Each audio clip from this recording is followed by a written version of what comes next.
बिस्मिल्लाहिर्रहमानिर्रहीम। अस्सलाम वालेकुम नाज़रीन कराम, मैं हूं मखदूम शहाबुद्दीन और आप देख रहे हैं मेरा फ़ेसबुक और यूट्यूब चैनल। उम्मीद करता हूं आप सब लोग बखैर वाफ़ियत होंगे और जहां भी होंगे अपने अहले खाना समेत खुश भी होंगे और महफूज भी। नाज़रीन कराम, इस वक्त बड़ी अहम तरीन डेवलपमेंट्स हैं। एक जानिब तो रात गए कराची में वकला सड़कों पर आए हैं और नाकाबिले यकीन मनाजर हैं शहर कायद से, पाकिस्तान के सबसे बड़े शहर से, और कराची में जिस तरह से काला कोट निकला है और जिस तरह से वहाँ पर जो एहतजाज हुआ है वो इस वक्त बहुत इम्पोर्टेंस का हामिल है, क्योंकि पाकिस्तान के अगले चीफ जस्टिस याह्या आफरीदी 2 दिन बाद अपने ओहदे का हल्फ उठा लेंगे। काजी फ़ाइज़ ईसा साहब के पास चंद ही घंटे बाकी हैं इस मसनद पर, और इस सब के दौरान इस एहतजाज का बहुत ही ज़्यादा इम्पैक्ट पड़ सकता है, क्योंकि इस वक्त अभी भी एक डिबेट चल रही है और डिबेट नए चीफ जस्टिस की तैनाती पर है। एक तरफ तो ये डेवलपमेंट है, तो वहीं दूसरी जानिब पाकिस्तान तहरीक-ए-इंसाफ इस वक्त जारहाना मूड में है और यूँ लग रहा है कि जो नेक्स्ट प्लान है, जिसमें ना सिर्फ शहर इक़्तिदार इस्लामाबाद बल्कि पूरे का पूरा मुल्क बंद करने का मंसूबा है, उससे पहले अपनी ही सफ़ों में सफाई जो है वो इस वक्त पार्टी ने शुरू कर दी है।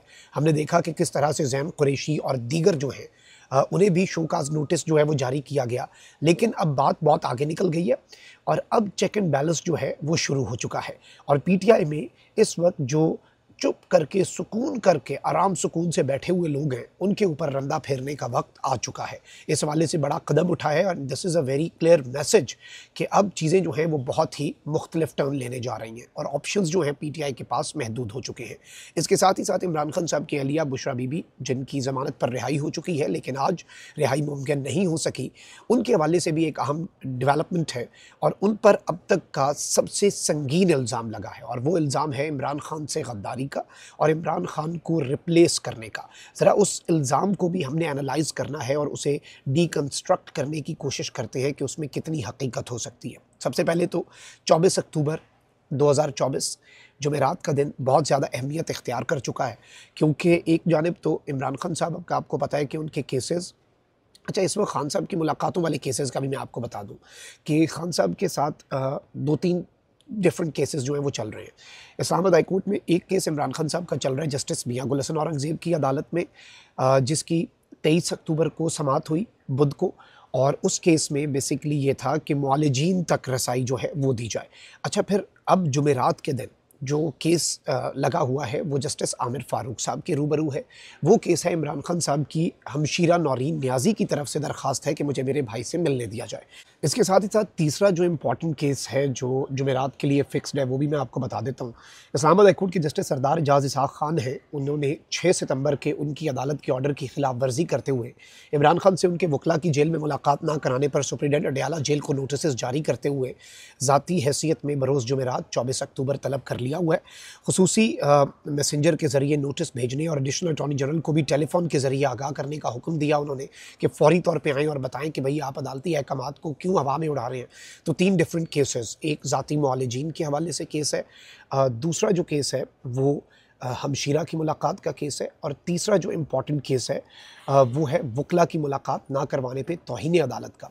अब एक तरफ तो ये अपडेट है, तो वहीं दूसरी जानिब आपको पता है कि इमरान खान साहब जो हैं उनकी अहलिया बुशरा बीबी की रिहाई जो है वो मुमकिन नहीं हो सकी, रोबकार जारी नहीं हो सके, मचल के जमा करवाने का प्रोसेस, जज साहब जो हैं वो चले गए किसी जनाजे पर, फिर ड्यूटी जज जो हैं वो भी उठ के चले गए और मामले को शायद लटकाया जा रहा है, और ये भी पॉसिबिलिटी है कि किसी और केस में गिरफ़्तार कर लिया जाए। ये कोई मुश्किल काम है नहीं इस वक्त।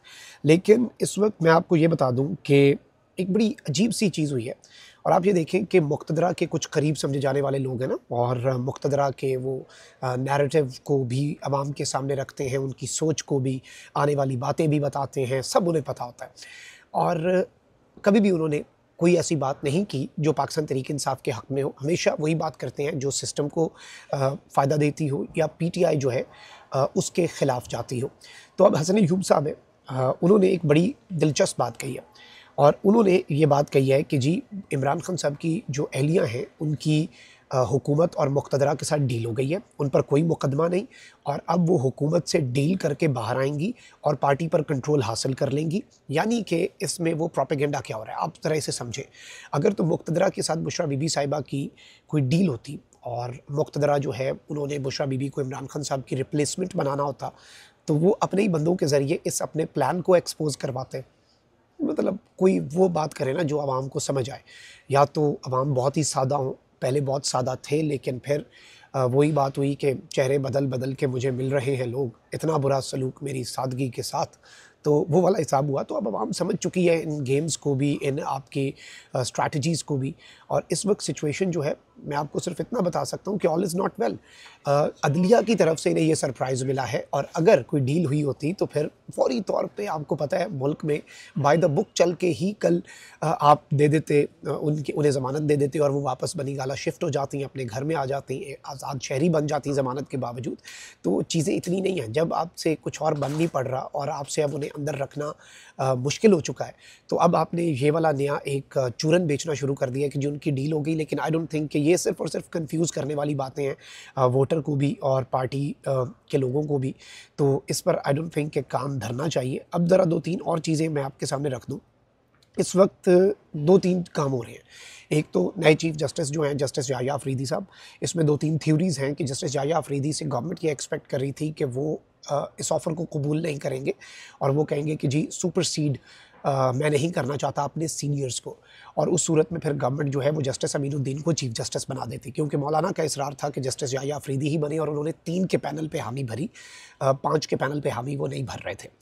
तो अब गवर्नमेंट की मजबूरी थी, लेकिन जस्टिस याह्या ने भी सरप्राइज़ दिया। उन्होंने कहा ठीक है, बस फिर मैं ही काम जारी रखता हूँ। जस्टिस मंसूर और जस्टिस मुनीब अख्तर जो हैं, उन्होंने इस्तीफ़ा ना देकर और अपना काम जारी रख कर सिस्टम में रहकर सिस्टम को ठीक करने का फ़ैसला करके भी सिस्टम को सरप्राइज़ दिया। अब एक तरफ तो मोहतरम काजी साहब जो हैं, उनके ख़िलाफ़ आप देखें कि उनके जाते जाते रोज़ाना कुछ ना कुछ हो जाता है। कभी कोई जज अपना इख्तलाफी नोट लिख देता है, कभी कोई जज। और अब जस्टिस मंसूर अली शाह साहब जो हैं, वो भी काजी साहब के फुल कोर्ट रेफरेंस अलविदाई जो है फेयरवेल, उसमें शिरकत नहीं करने जा रहे, और वो उम्रे की अदायगी के लिए कल रवाना हो जाएंगे अपनी फैमिली के साथ। तो he will have an excuse to miss that event. और उसमें ऑब्वियसली अब उनकी तकरीर जो है वो भी नहीं है ना। पहले तो ये होता है कि आउटगोइंग चीफ जस्टिस और सीनियर मोस्ट जज जो है उनकी तकरीर होती है, लेकिन अब चूँकि सीनियरिटी प्रिंसिपल तो ख़त्म हो गया, अब आउटगोइंग चीफ जस्टिस और इनकमिंग चीफ जस्टिस जो हैं वो तकारीर करेंगे। तो इसमें सीनियर मोस्ट जज जो है वो साइड लाइन हो जाते हैं। तो जस्टिस मंसूर अली शाह साहब जो हैं वो इसमें शिरकत नहीं करेंगे, and there is a possibility कि शायद और जजेस भी इसमें शिरकत ना करें, क्योंकि काजी फ़ाइज़ ईसा साहब का जो तर्ज़ अमल रहा है वो हम सबके सामने है। अब रात के 2-3 और बड़ी दिलचस्प लेकिन तशवीशनाक डेवलपमेंट्स आई हैं। कराची काला पुल के मकाम पर नौजवान वकला की एक बड़ी तादाद जो है वो एहतजाज के लिए जमा हुई, और उन्होंने अपना एहतजाज रिकॉर्ड कराया। और काजी साहब की रिटायरमेंट एक तरफ करीब है, तो वहीं दूसरी जानिब हालात कशीदा हैं।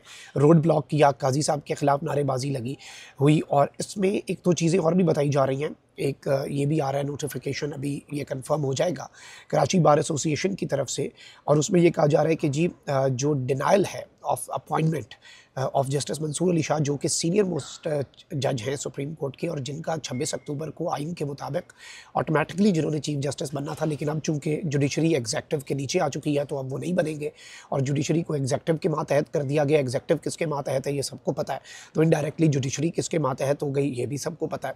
लेकिन इस सब में जस्टिस याह्या अफरीदी का आना थोड़ा सा चैलेंजिंग ज़रूर होगा इनके लिए। अगर जस्टिस अमीनुद्दीन आ जाते हैं, अब शायद आइनी बेंच का सरबराह जस्टिस अमीनुद्दीन को बना दिया जाए, लेकिन अभी इख्तलाफात बहुत होने हैं, बहरान सर उठाना है, और बहरान जो है वो बहुत शदीद से शदीद तर होना है, ये मैं आपको कंफर्म कर सकता हूँ। उसकी वजह यह है कि ये भी अभी डिसाइड होना बाकी है, और इस पर हर रोज़ कोई ना कोई नया तनाज़ा सामने आएगा कि कौन सा केस आइनी अदालत का है, कौन सा केस आइनी अदालत का नहीं है। लेकिन जहाँ पर अब आप ये देखें कि जस्टिस मंसूर अली शाह जो हैं उनके हक़ में और उनके चीफ जस्टिस बनने के लिए, और कि उनका ये राइट है वकला का सड़कों पर आना, और कराची में जो विजुअल्स हम देख रहे हैं, जो सोशल मीडिया पे इस वक्त गर्दिश कर रहे हैं, वो सिस्टम के लिए ज़रूर अलार्मिंग होने चाहिए, क्योंकि PTI भी अब मुल्क गिर एहतजाज जो है वो करने का प्लान बना रही है। और वहीं दूसरी जानिब अब आप ये भी देख लें कि मैं देख रहा था नॉर्थ पंजाब जो है, PTI नॉर्थ पंजाब, उसके सेक्रेटरी जनरल हैं अंसर हरल, he is from my area, मेरे अपने एरिया से हैं, मेरी कॉन्स्टिट्यूंसी से हैं, और उन्होंने इस वक्त नोटिस भेजे हैं अपने उन तमाम टिकट होल्डर्स को जो PTI की टिकट तो ले चुके हैं, लेकिन उसके बाद वो गायब हो गए पूरे नॉर्थ पंजाब में, और इसमें कोई तफरीक नहीं की जा रही। अब एहतसाब शुरू हो चुका है कि जी अब आप एहतजाज में नहीं आ रहे, बंदे नहीं ला रहे, ख़ुद नहीं आ रहे, साइड पे होकर छुप के बैठ गए हैं, तो पार्टी को इस पर रिजर्वेशन हैं, अपना जवाब जमा करवाएं, हमारी तसल्ली करवाएं, और ज़रा बहादुरी दिखाएं, और अब सब निकलें। तो अब मेंबरान को भी निकलना पड़ेगा जो खान के के नाम पे जीत के ऐवानों में आए और उन्हें भी निकलना पड़ेगा जिन्हें खान ने टिकट दी, जिन पर यकीन किया, क्योंकि अगर वो परफॉर्मेंस नहीं दिखाएंगे तो फिर ऑब्वियसली अगली दफ़ा उन्हें टिकट भी नहीं मिलेगी। और याद रखिएगा ये टिकट जीत की अलामत ज़रूर है। ऑल्दो फॉर्म 47 आ गया तो कुछ लोग नहीं जीत पाए, लेकिन ये जीत टिकट या सपोर्ट या इवन ऐलान वो जीत की अलामत तो है और ये हर पॉलिटिशियन को पता है। तो अब ये रंदा फेरने का भी आगाज़ पीटीआई ने कर दिया और शो काज नोटिसेस जो हैं वो एक मुल्क गिर शटर डाउन हड़ताल और पूरे मुल्क को जाम करने से पहले ये पीटीआई ने जो शुरू किया है ये इस जानिब एक इशारा है कि अब वो शायद यूँ लग रहा है कि सीरियस हैं पूरा मुल्क बंद करने के हवाले से। कमेंट सेक्शन में राय का इजहार ज़रूर करें। अपना बहुत ख्याल रखिए। अल्लाह निगहबान। पाकिस्तान जिंदाबाद।